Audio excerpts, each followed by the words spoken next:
pink Jag. Salmony. The turn signal stalk is 6 inches closer to the dash than I want it to be. I keep that. reaching for it, and I'm hitting just air. There's nothing there at all. It's just, anyway, I find it eventually. We're in a 1973 Jag XJ6. But you know, the seat room back here is pretty decent. Well, I had to move this other seat forward, the passenger seat forward, but how would you even spec this car this way? I just wanted to say houndstooth. I wish there were houndstooth fabric back here, because I just wanted to say houndstooth, because it goes with the car, but there is none. Well, but you know, somewhere, I have to say this, somewhere somebody right now is busily typing because they've been making comments about the fact that you and I are gay, which we're not, and now we're sitting in a pink Jag together, and somebody out there is typing away because they're really excited about the fact that it's two guys in a pink Jaguar. It has nothing to do with that. I couldn't believe when we heard about this car, this is a factory color. They did offer it in the 70s right from Jaguar, so it is Heather, or Her Majesty's Heather, or Queen Elizabeth Heather. Queen Elizabeth Heather. It's the Brits being Brits.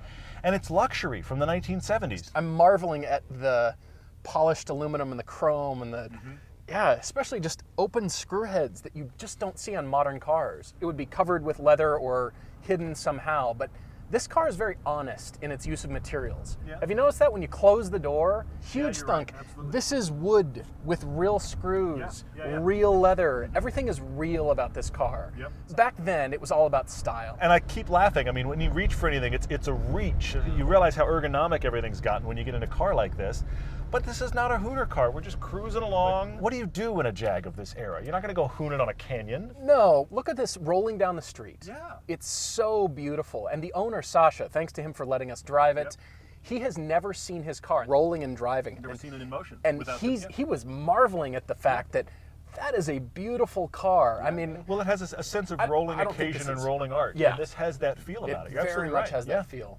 The style factor. We initially talked about, why do you buy a Jag? Why did people buy a Jag? I mean, this was the kind of the pinnacle of luxury This cars. was their luxury flagship. My dad had a Buick and just very basic cars, and you get in this car and it's this beautiful, thin, elegant, just loads of style, dripping with style. And it's weird talking to you like this because I don't think I've ever driven you around.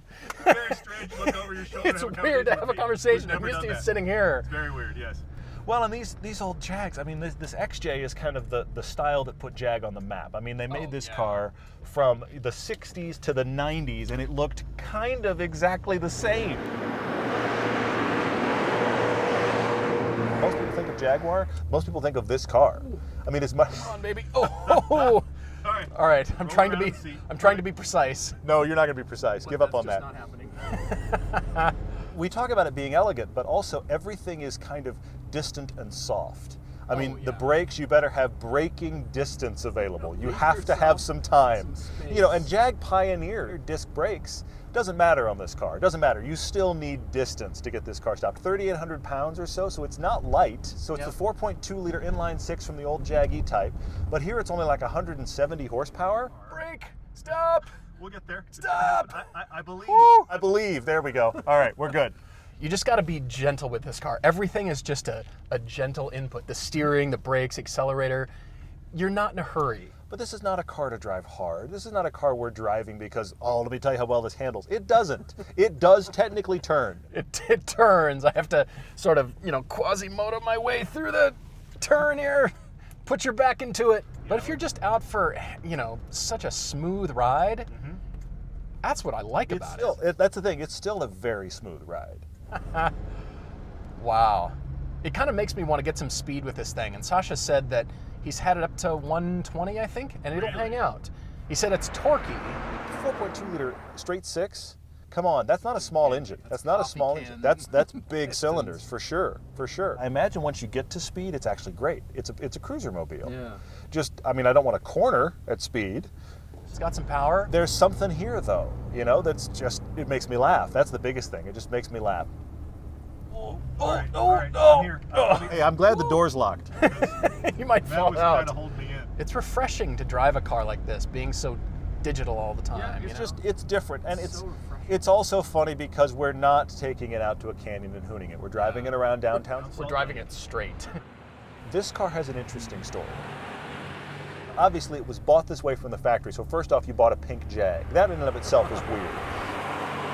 But it was a show car through the 80s, won a lot of awards, won some Concours awards, and then it languished. I can't believe this thing has been sitting for 17 years. I know.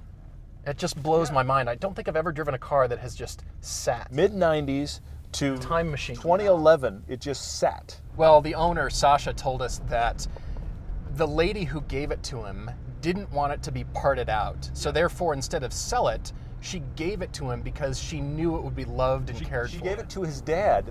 She played poker with his dad, and he kept asking about the car. And finally, one day in the 90s, she said, if you ask me about that car one more time, I'm giving it to you. I'm threatening to give it to you. Because it was just broken down in the garage. 4 flat tires, rotting gas in the tanks. I mean, this was a total barn find car. And so one day in the early 2000s, Sasha's dad said, so what about that Jag? Gave it to Sasha's dad. He now has it.